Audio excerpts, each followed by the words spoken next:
नमस्कार मित्रांनो, आज आपण वीज प्लस या सॉफ्टवेअरमध्ये मोबाईल शॉपिंगसाठी परचेस एंट्रीज कशा करायच्या हे पाहणार आहोत. प्रथमतः इथं साईड बारवरती परचेसवरती क्लिक करायचं. या ठिकाणी आपल्याला purchase from date to date आधीच्या ज्या परचेस एंट्रीज आहेत या ठिकाणी आपण पाहू शकतो. आता आपल्याला नवीन एंट्री करायची आहे तर त्यासाठी न्यू बटनवरती क्लिक करा. या ठिकाणी करंट डेट दिसेल, सिस्टीम डेट जी असेल रोजच्या रोज ती ॲटोमॅटिक येत राहील.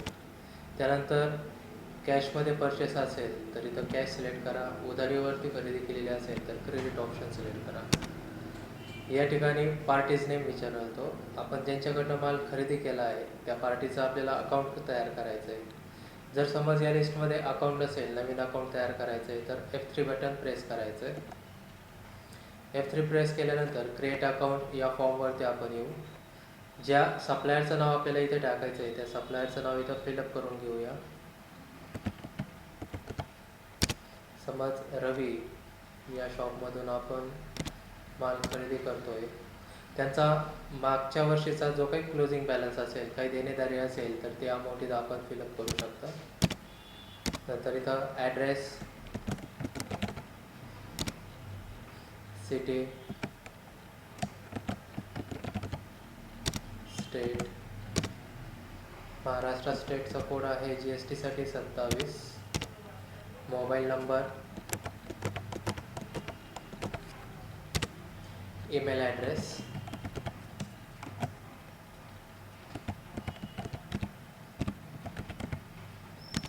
Contact person. त्या ठिकाणी आपण त्या शॉपमध्ये कोणाशी कॉन्टॅक्ट करतो ते कॉन्टॅक्ट पर्सनचं नाव, फोन नंबर आपण यामध्ये टाकू शकतो.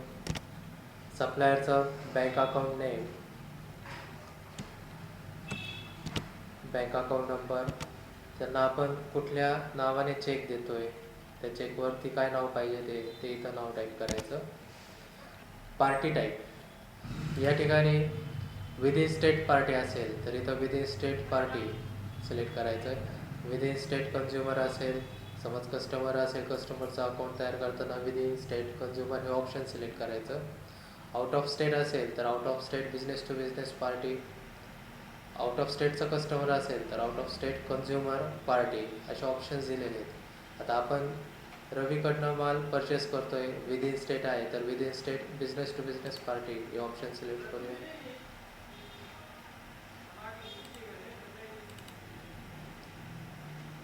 त्यानंतर त्या पार्टीचा बँक नंबर,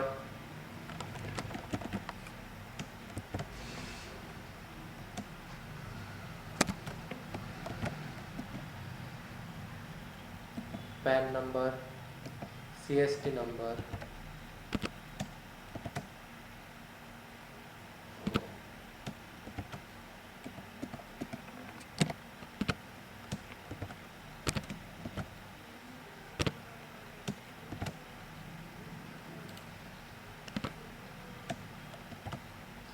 GST नंबर,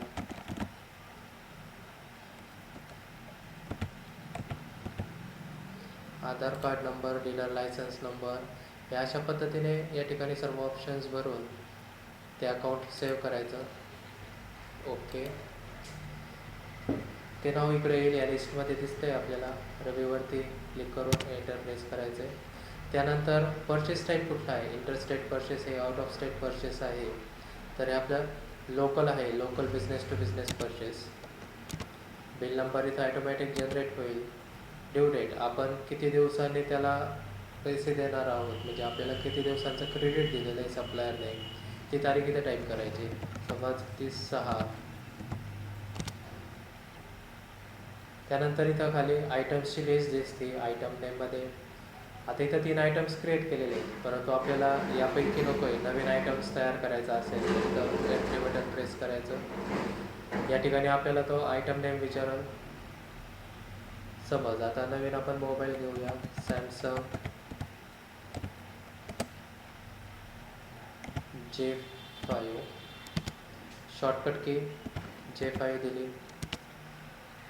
GSTच्या नुसार आता सर्व प्रोडक्ट्सला HSN सॅक कोड आलेला आहे, त्यानुसार आपण तो कोड इथं इन्सर्ट करायचा आहे. इथं या ठिकाणी टॅक्स स्लॅब्स दिलेले आहेत. आपला जो मोबाईल आहे आता मोबाईलसाठी टॅक्स स्लॅब आहे 12%. मग या ठिकाणी 12% सिलेक्ट करून एंटर प्रेस करायचं. त्यानंतर खाली कंपनीचे नावं दिसत आहेत. या ठिकाणी मग सॅमसंग यस टाईप करून एंटर प्रेस केलं तर सॅमसंग सिलेक्ट होईल. ग्रुप्स हँडसेट्स आहेत, ॲसेसरीज आहेत, वेगळे पार्ट्स असतील त्यासाठी आपण ग्रुप्स तयार करायचे. आता या ठिकाणी हँडसेट या ग्रुपमध्ये मोबाईल येईल तो सॅमसंग एंटर. या ठिकाणी प्रायमरी युनिट्स, आता मोबाईलचा आपण पीसेस किंवा नंबर्समध्ये काउंट करतो तर इथं पी टाईप केला, पीसेस सिलेक्ट होईल, एंटर प्रेस करायचं आहे. या ठिकाणी आपल्याला IMEI नंबरनुसार मोबाईल ट्रॅक करायचे आहेत. त्यासाठी this item require serial number tracking या ऑप्शनवरती क्लिक करायचं आहे. त्यानंतर हा आयटम आपण इथं सेव्ह केला. सेव्ह केल्यानंतर ॲटोमॅटिक या लिस्टमध्ये तो आयटम येऊन जाईल. एंटरचं बटन प्रेस करायचं. आता सॅमसंग J5 किती क्वांटिटी आपण परचेस केली ती क्वांटिटी इथं टाकायची. सपोज आपण 4 पीसेस परचेस केलेत. इथे तो सिरियल नंबर विचारेल. आता मग 4 हँडसेटचा सिरियल नंबर आपण बारकोड गन जर का असेल तर बारकोड नंबरने त्या बॉक्सवरचा सिरियल नंबर या ठिकाणी ॲड करू शकतो किंवा इथं मॅन्युअली पण आपण टाईप करू शकतो. 4 नंबर्स इथं टाईप करायचे. 4 नंबर्स टाईप करून झाले की तो एक्झिट होईल. त्यामधून या ठिकाणी तो परचेस प्राईस विचारेल आपल्याला. Net purchase price including GST. Suppose आपण दिलं इथं की 8,000 रुपये विथ GST आपल्याला हा मोबाईल मिळतो आहे. तर मग एंटर प्रेस केलं. इथं तो ॲटोमॅटिकली बेसिक प्राईस काउंट करतो आणि प्राईस इंटू क्वांटिटी ते मिळून इथे बेसिक अमाऊंट प्लस पुढं दाखवतो GSTचा टॅक्स. इथं एंटर प्रेस केलं, एंटर नेट व्हॅल्यू नंतर एंटर प्रेस केलं की आयटम्स तो ॲड होतो खाली. समज परत आपल्याला एखादा आयटम्स ॲड करायचा आहे. F3 प्रेस केलं. ओप्पो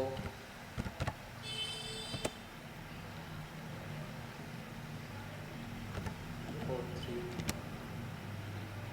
शॉर्टकट की दिली त्याला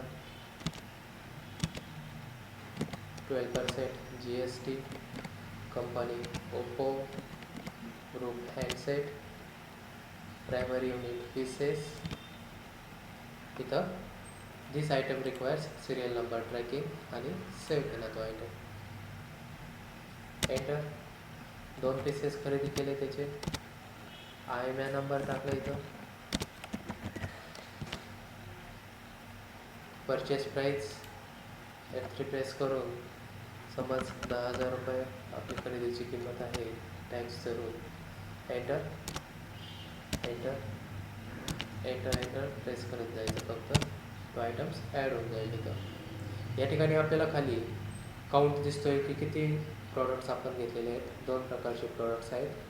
टोटल पीसेस किती घेतलेले आहेत तर 6. बेसिक अमाऊंट दिसते इथं, टॅक्सेसेबल अमाऊंट दिसते आणि त्यावरती टॅक्स किती भरतोय आपण हे दिसतंय. इथं अमाऊंट दिसेल, इथं राऊंड ऑफ करतो येतो आणि टोटल अमाऊंट दिसेल 52,000. आता या ठिकाणी आपण हे परचेस बिल सेव्ह करूया. त्यासाठी सेव्हवरती क्लिक करायचं आणि अशा पद्धतीने आपण परचेसची एंट्री करू शकतो. परत परचेसवरती क्लिक केलं इथं तर आपण केलेल्या एंट्रीज इथं या ठिकाणी दिसत आहेत. त्या एंट्रीवरती क्लिक केलं तर खाली आपल्याला या ठिकाणी आयटम्सची लिस्ट दिसते की आपण त्या बिलामध्ये काय काय आयटम्स खरेदी केलेले आहेत. परत आता क्लोज करूया हे. आता समज यामधून आपल्याला काही माल सेल आउट केला आहे तर त्यासाठी सेल्सची एंट्री करून पाहूया. सेलवरती क्लिक करायचं, न्यू, एंटर. माल क्रेडिटवरती दिला आहे की कॅशमध्ये सेल केला आहे. समज इथं कॅशमध्ये सेल करायचा असेल तर कॅश ऑप्शन सिलेक्ट करा. उधारीवर माल विकलेला असेल तर क्रेडिट ऑप्शन सिलेक्ट करा. क्रेडिट कार्ड, डेबिट कार्ड किंवा वॅलेट पेटीएमने केला असेल तर बँक कार्ड, वॅलेट हे ऑप्शन सिलेक्ट करायचं. समज आपण क्रेडिटवरती माल दिला आहे. कस्टमरचं नाव दिसतं इथं आपल्याला. समज नवीन कस्टमर तयार करायचा आहे तर इथे F3 प्रेस करून त्या कस्टमरचा अकाउंट इथे तयार करून घ्यायचं आहे. समज आता पहिलाच कस्टमर आहे आपला संतोष जगदरे. या एक ठिकाणी दिसतंय आपल्याला संतोषला आपण कधी माल दिलेला आहे, मागचं बिलची एंट्रीज वगैरे सर्व दिसतंय. या ठिकाणी सेल जो आहे आपला तो लोकल आहे, लोकल रिटेल सेल आहे. एंटर. एंटर. ड्यू डेट, किती दिवसांची मुदत दिलेली आहे आपल्याला, कधी पैसे देणार आहे ती तारीख टाकायची. इथं कुठला मोबाईल आपण त्याला दिला आहे, समज ओप्पो O3 दिला आहे. किती स्टॉक, किती आयटम्स विकलेत त्याला, सपोज 1 पीस विकला आहे. या ठिकाणी तो सिरियल नंबर विचारतो. आता सिरियल नंबर आपण जे ॲड केलेले ते पाहण्यासाठी F3 बटन प्रेस करायचे. तर सिरियल नंबरमध्ये आपल्याकडं जो ओप्पो O3चा स्टॉक अवेलेबल आहे ते सर्वांचे सिरियल नंबर्स इथं दिसतात. त्यामधून आपण जो सेल करतो आहे त्या सिरियल नंबरवरती क्लिक करायचं आणि उजव्या साईडला गेट सिरियल नंबर या ऑप्शनवरती क्लिक करायचं. या ठिकाणी सेल प्राईस, आता सेल प्राईस जर का आपण आधीच सेव्ह करून ठेवली असती तर इथं ॲटोमॅटिक सेल प्राईस येते, परंतु आपण आधी टाईप नाही केली. आपल्याला आता टाईप करायचे असेल तर इथं समज आपण 12,000ला हा मोबाईल विकला आहे, इथं 12,000 प्राईस टाईप केली विथ GST. या ठिकाणी डिस्काउंट वगैरे काही द्यायचं असेल, डिस्काउंट अमाऊंट द्यायची असेल तर इथं टाईप करू शकता तुम्ही. एंटर प्रेस केल्यानंतर तो आयटम्स त्यामध्ये ॲड होऊन जाईल. सपोज अजून एक मोबाईल विकला आपण त्याला, सॅमसंग J5. इथं क्वांटिटी घेतली 1. F3 प्रेस केलं, अवेलेबल स्टॉक्सचे सिरियल नंबर्स दिसतील. इथं सिरियल नंबरवरती क्लिक करून get serial number. Average purchase price आपल्याला या ठिकाणी दिसते विदाउट टॅक्स. आता या ठिकाणी आपण तो मोबाईल सिलेक्ट केला आहे 9,000ला. एंटर प्रेस करून हा आयटम पण आपण इथं या ठिकाणी ॲड केला आहे. आता हे बिल आपण इथं सेव्ह करूया. त्यासाठी सेव्हवरती क्लिक करून इथं तो दाखवतो आहे सेल एंट्री सेव्ह. ओकेवरती क्लिक करायचं. तो विचारतो आहे की आपल्याला प्रिंट द्यायची आहे का. प्रिंट द्यायची असेल तर येसवरती क्लिक करायचं आहे. इथे आपण डायरेक्ट प्रिंटवरती क्लिक केलं तर प्रिंटरमधून प्रिंट मिळेल आपल्याला. आता प्रिंटचा प्रिव्ह्यू पाहायचा असेल प्रिंट देण्या अगोदर तर प्रिव्ह्यूवरती क्लिक केलं तर आपल्याला बिल कसं प्रिंट होऊन येणार आहे हे या ठिकाणी दिसेल आपल्याला. या ठिकाणी आपलं फर्मचं नाव दिसेल, रिटेल इनव्हॉइस, तुमचा ॲड्रेस, कस्टमरचं नाव, त्याचा GST नंबर असेल तर GST number, invoice number, date, item description, कुठला प्रोडक्ट दिलेला आहे, हँडसेट दिलेला आहे त्याचा खाली IMEI नंबर दिसतो आहे, क्वांटिटी, रेट, SGST आणि CGST नवीन रूल्सनुसार हे इनव्हॉइस आपण या ठिकाणी तयार केलेला आहे.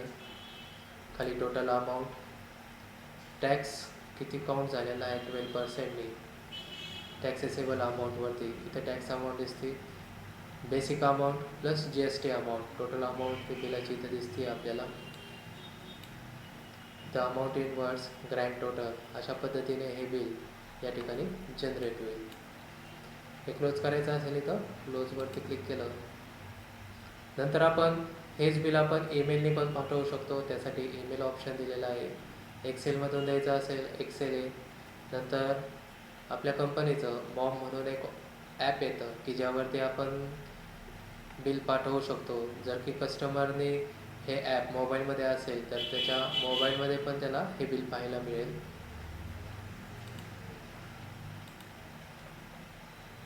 त्याच पद्धतीने परचेस रजिस्टर, जेवढे काही परचेसच्या एंट्रीज केलेल्या असेल त्या दिवसांमध्ये, त्या मंथमध्ये, समज 1 ते 25 ही तारीख सिलेक्ट केली, ज्या काही परचेस एंट्रीज झालेल्या आहेत त्या सर्व आपल्याला या ठिकाणी पाहायला मिळतात.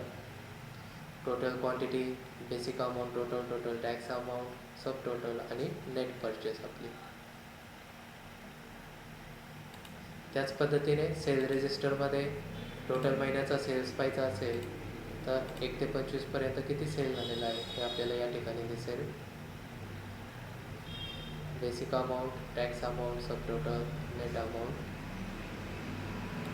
यानंतर आपल्याला बिल वाईज प्रॉफिट पाहायचा असेल, कुठल्या बिलामध्ये आपल्याला किती प्रॉफिट मिळाला आहे. ओकेवरती क्लिक केलं. इथं कॉस्टिंग दाखवतो, सेल अमाऊंट दाखवतो आणि प्रॉफिट दाखवतो. आता आपल्याला नेट परचेसवरती कॉस्टिंग काढायचं आहे त्याचं. या ठिकाणी असं कॉस्टिंग, प्रॉफिट अमाऊंट या ठिकाणी आपल्याला दिसेल.